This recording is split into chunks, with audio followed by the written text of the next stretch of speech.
Howdy, folks. I'm Paradoxical Potassium, petulantly preening persnickety pheasants. I'm Amber. And here are more pheasants for us to preen persnicketily like. Why is potassium preening birds, Why Amber? not? Does potassium normally do that? It does in these tongue twisters. I see. Let me know what you folks think about that. Anyhow, let's get started. Alright, folks, our first letter is titled, Am I a Jerk for Criticizing My Boyfriend for Staging a Fake Deportation Scenario to Test Me If I Would Marry Him? The other day, I, a 26-year-old male, was out of town attending a wedding with friends from college when I got a call from my boyfriend, a 29-year-old male. He told me that he had received a letter in the mail and that he was going to be deported. I've been with him for 5 months, but until now, his immigration status wasn't something that we had discussed. So this was a 100,000,000% out of the blue. He told me that he was basically hoping that I could come back to town and marry him ASAP. I was freaking out. We've told each other that we've been looking forward to getting married and having kids in the future, but I indicated on several occasions that I did not want to get married for at least a few years until I was finished with grad school. Furthermore, I'm 2 weeks away from moving overseas without my boyfriend to begin a 10-month program, so I'm already in an emotionally fragile state. So I didn't give him a hard no, but I told him that I just wanted to discuss it later when I could process what was happening and be in a better frame of mind. So basically, now at this point in time, I'm just frightened. For the next hour, he's texting me saying that it's fine and that maybe we should just part ways since he didn't want to put me in that situation. Once I found a spot to hide outside, I called him back and immediately began breaking into hysterics. I didn't know what to do and I wanted to support him. But this was a huge shock to me and I wasn't even aware of his immigration status or that it was at risk even. That's when he told me that he had made the whole thing up. While he did emigrate several years back, his citizenship status was already finalized and there was no real risk of deportation. It was all basically a test of my loyalty and commitment to see if I would drop anything in an emergency to support him. He also criticized me for expecting him to let me know if his immigration status was in danger in the first place. So I was in a state of shock. Apart from the fact that I was meant to be off relaxing for the weekend, seeing my friends for one last time before moving halfway across the world for the next year, but I also had just literally come out to my mom and sisters the day before and also told her about me and my boyfriend's relationship. So as far as loyalty goes, I felt like I had just made a huge step in legitimatizing our relationship. I continued to be hysterical and miserable, feeling like I got played, but also that I was simultaneously garbage for failing the test. So I basically had a miserable time for the rest of the wedding with my friends. But now I'm wondering, am I the jerk for criticizing my boyfriend on the scenario here? I do feel bad for hesitating when he asked me to marry him. I really do feel like I'm in love with him, but I was not ready to jump in and save the day in such a scenario without question.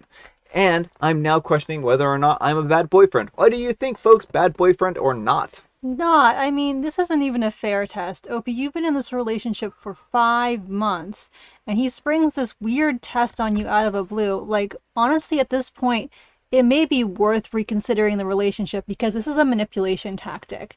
This is a weird test thing he's doing. This is not a reasonable ask to expect you to rush home from your friend's wedding and marry him ASAP when you've been together for 5 months and you're about to go overseas. Yeah. Well, I mean, I think that there's a lot to unpack here. First off, why was this an emergency, right? If he was getting deported, then this isn't like something that's going to happen tomorrow, right? If they're sending it via the mail, then it's probably not like you're going to have to leave here tomorrow, right? So why would he have to get married immediately? And next, it sounds like you two had discussions about marriage, and that's fine. But you already gave him your answer that you weren't looking forward to getting married for any time soon. And it seems like, to me, this was more about a manipulation tactic in order to coerce you into saying yes, you would marry him, instead of a test of your faithfulness for the relationship. Because I think he thought you would just immediately jump at the situation and be like, oh yeah, I guess we can get married. And then when he either revealed it to you or didn't reveal it to you that this was just a something that he invented, that he would just hold you to it. Yeah, I mean, that's definitely possible. I mean, it's also possible, I think, that it is just one of those weird relationship tests because people will go to great lengths to be like, you're not the person for me because you didn't do this unreasonable ask. So I still think it could be a relationship test, but you don't want to be with someone who's perpetually testing you either. Yeah, what's the next test going to be? I mean, this was a pretty big test as Mm-hmm. it is, right? And what's he going to push the boundaries on next? And I think that's really the big question. Can you trust that he's going to not push the boundaries? Is he going to test you when you have like a sick family member? Like, is he going to feel neglected that you're out spending time with your mom if she's sick or something like that and then being like, oh, I'm sick now. You need to come home and rush home and take care of me. And then when you don't, he says, you failed the test for taking care of me. You put your mom before me. I mean, that's a good point. Like, this is probably not the end of the test if he is doing this whole relationship test thing.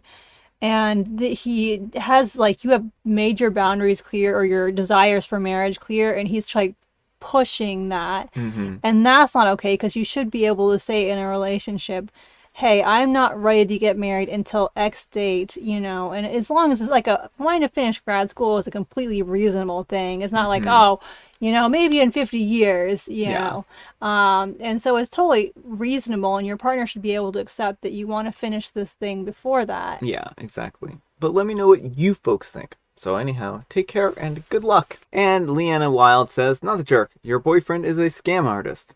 And Jackson's Love 3 says, this is a big red flag. Partners should not be giving each other loyalty tests. He's the jerk, not you. And Yuli Z says, not the jerk, dump him. Sounds like he planned an elaborate scheme to get your attention because it wasn't on him for a second. And The View 221 says, are you serious right now? Seriously asking if you're the jerk. That was some cruel, manipulative stuff right there. The lies. You're at a wedding with your friends when he pulls this scam. He ruined the event for you on purpose. I have cheese in the fridge older than your relationship, and you're talking about marriage and kids with someone that would pull this. You do not know him as well as you think you do. Rethink everything. How could you even trust him again? Not the jerk, but this one is a huge one. This sounds like a green card Hail Mary to see if he can get you to come through, or does he have citizenship? Not sure whether this was clear or not. If it wasn't that, then he didn't want you to have too much fun at this wedding. Maybe that was the case. Maybe he didn't want OP enjoying themselves. Yeah, there's a bunch of possibilities, but I do want to kind of note that don't necessarily appreciate the way they act like talk about OP in this because it's really hard when you do fall in love with someone and they are manipulating to see that they're turning that on you and making you Mm-hmm. out to be the villain. Yeah. And actual highlight 7872 says, not the jerk. That's a huge step, and there are a lot of other things that can be done to halt deportation. This is a huge red flag, and you should dump him. He ruined your weekend with his insecurity, and he'll do it again and again while you're overseas. He is going to be a huge emotional toll on you. Alright, folks, our next letter is titled, Am I a Jerk for Letting People Know Through Social Media the Reason That I Wasn't at My Dad's Wedding? I'm an 18-year-old female, and I was pretty close to my dad. Closer to my mom, but I often visited my dad about 3 or 4 times a week. A few years ago, he started dating Anna. Anna and I always got along. When my dad proposed, I was happy. Anna seemed like she would be a great stepmom. Well, a few weeks before the wedding, after I had bought everything, dress, shoes, etc., my dad and Anna said that they needed to talk to me. Anna and my dad decided to have a child-free wedding, which I get especially for young kids. Well, it turns out child-free means no one under 18. So on the day of the wedding, I was still going to be 17, so therefore, I'm not allowed to be at the wedding because Anna wants to stay true to the child-free rule even for the daughter of the groom and her about-to-be stepdaughter. The funny thing is that my 18th birthday was just 2 days after the wedding, but still I wasn't allowed to go. The wedding was just last weekend, the 12th, and my birthday was yesterday, the 14th. I haven't talked to Anna or my dad since they told me that I couldn't attend the wedding since I wasn't an adult. My mom ended up taking me on a birthday vacation, and yesterday I posted birthday pictures on Facebook and said, finally, I'm an adult. So glad that my dad and Anna didn't allow me at their wedding since I was under 18. I feel more mature since yesterday. The family was freaking out and asking if that was true and bashing my dad and Anna. I later got a bunch of texts from my dad and Anna calling me immature and selfish, and that's why I was too immature to be at the wedding. I was talking to some friends and they said that I was kind of the jerk for doing that and I should have just let it go. All right, folks, what do you think? Jerk or not the jerk? Not the jerk. And if you don't listen to those friends, they are not good friends right now. What your dad and Anna did is very unconscionable. To wait until you have your wedding dress and shoes and everything, and then to spring, oh, well, you're 2 days away from your 18th birthday, so you can't come. Yeah. There's a reason why people are upset with them, because what they did is absolutely ridiculous. Yeah. And unfortunately, this really feels like I'm getting some serious evil stepmother vibes. Like, she was okay with you up until, she and your dad got married, but now they're going to start a family of their own and forget you. And, like, that's kind of where I see this going. Yeah, and that would be really unfortunate if that's what the case is here. I feel bad for OP. Mm-hmm. OP was 2 days away from their 18th birthday when they pulled this nonsense. And honestly, it just seems very calculated and manipulative. And I don't know if they did this. They had to have done this on purpose, right? Mm-hmm. They couldn't have just, like, 2 weeks before the wedding suddenly decided, we don't want kids, including your kid. This is something that they should have decided a long time ago. Right. I mean, Anna was looking for a way to exclude you from the wedding, and so she went on the most ridiculous technicality. Yeah. And I mean, I would say that most people would agree that 2 days before 18, as long as it's not like an election or buying. Right. I mean, I was at a summer camp one time where, you were supposed to be able to, at 9 years old, to stay up like an extra hour. And I was like a month away from my birthday, and they still like let me stay up. So, I mean, I think there are exceptions to every rule. And I think in this particular case, no one was going to be like, why did you let your daughter who's 17 and 2 days away from being 18 attend a child-free wedding? No one's going to question that, right? Right. Well, and no one would question, period, if the daughter of the groom is at the wedding. Yeah.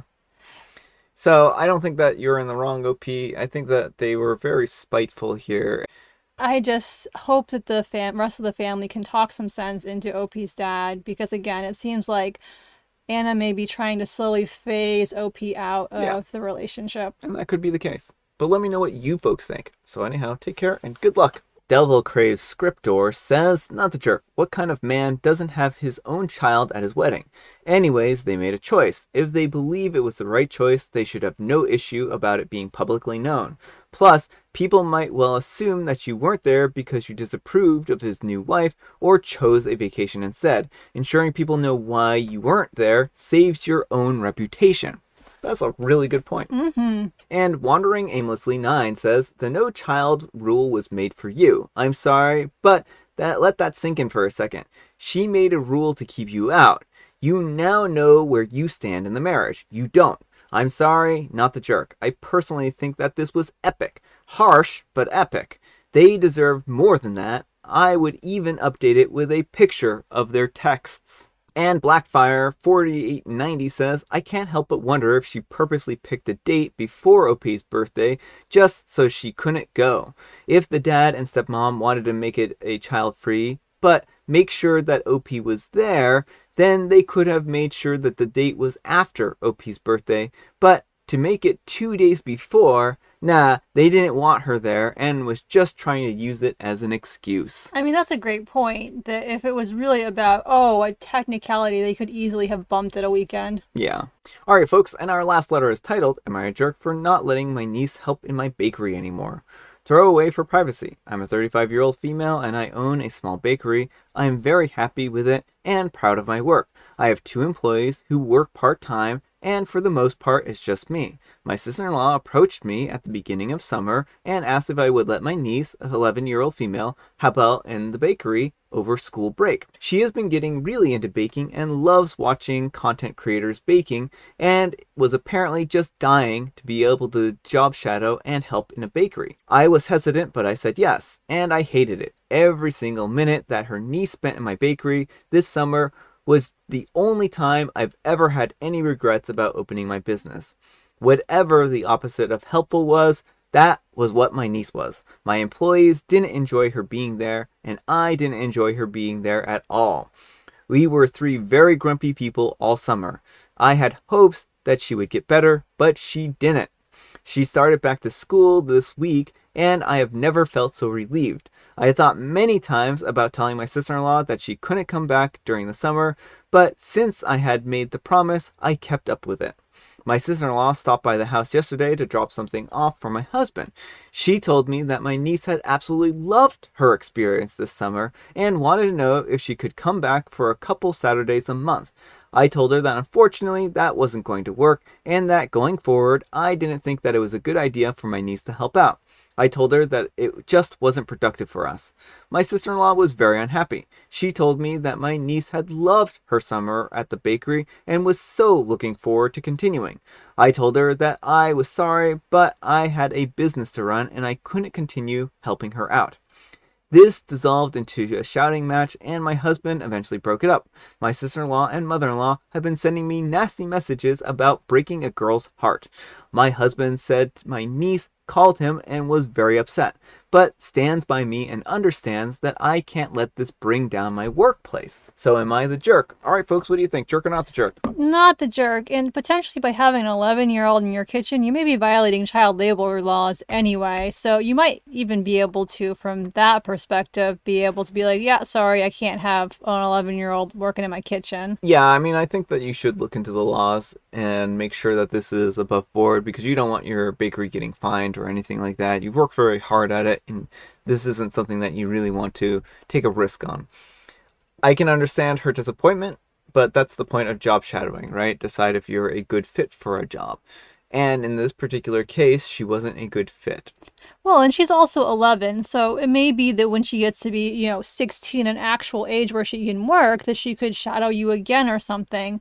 But, 11-year-olds are generally, there's a reason why we have child labor laws to begin with. So, I think it's perfectly fine to be like, not at this stage, like she's just not able to keep up in the kitchen and it's not working for my business. Yeah, and I think that that's a reasonable take. Like if she's slowing you down to the point where it's actually causing you a increased amount of work, then that's not a good situation. That's not healthy or helpful. But there might be other things that you can do to help her improve her skills. If she wants to be at her mom's house and do cooking and baking assignments, then you can assign her different baking and cooking assignments and then help her and guide her that way, but still keep a pretty good distance between you and her during these sessions and have her mother deal with the fallout of all that.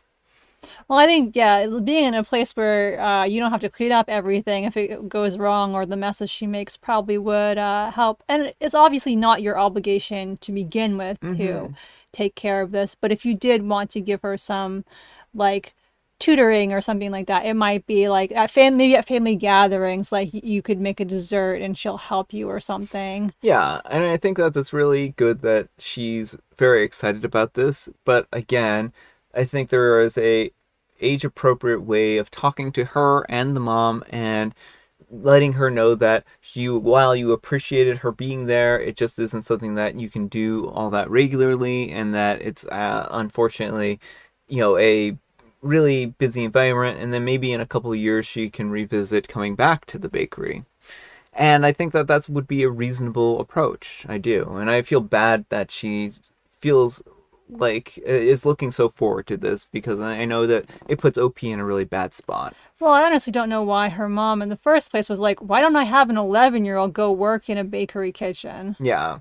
So I would definitely look into the labor laws, make sure that, there's probably some kind of labor law on the book that says that 11-year-olds can't work at a bakery.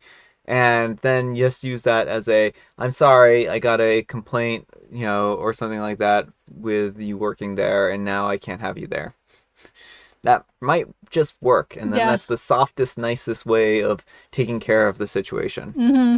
And Reckoner08 says, the very minute the niece started negatively affecting your paid employees should have been the minute that she was no longer welcome, honestly. And OP replies, I totally agree looking back. My employees actually just recently told me how much they hated having my niece there.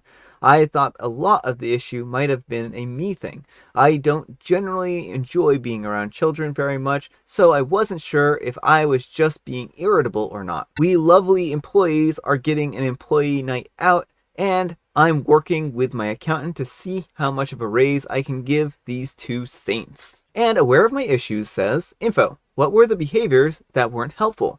You need to be specific with your sister-in-law to help her understand. And OP replies, my niece is extremely immature for her age. She's 11, but honestly acts like a 5-year-old. She was constantly underfoot, constantly throwing temper tantrums, constantly having to be watched and or told what to do and what not to do hundreds of times. She was also loud and demanding and entitled. She ate enough of my product over the summer that it put a dent in my profits.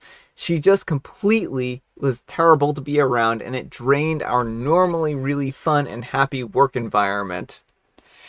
Like I said, have her mother supervise her. Mm-hmm. All right, folks, it is tea time. Grab your beverages of choice. I've got some tea right here, and Amber, she has a joke. Where do young cows eat lunch? Well, I can tell you exactly where young cows eat lunch.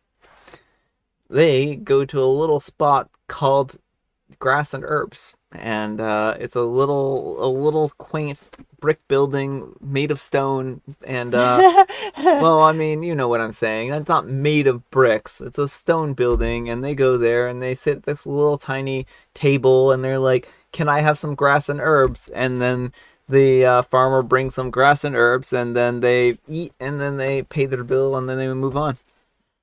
In the cafeteria. In the cafeteria. I mean, that does, the Grass and Herbs place does have a cafeteria, so that would make sense. It's kind of, I mean, if you want to call a restaurant a cafeteria, then yeah. And I have Earl Grey. All right, folks, that's all the time we have for today. Thank you so much for watching. Happy Wednesday. We made it halfway through the week, folks. Congratulations. Amber, we need some kind of moral advice and or guidance. And please have it in the form of a recipe. A recipe for your business going under. Hire all 5-year-olds to run your business, or 11-year-olds who act like 5-year-olds. Yeah, I mean, that would be a good way to go bankrupt. Thanks so much for watching, and we'll see you all tomorrow. Bye.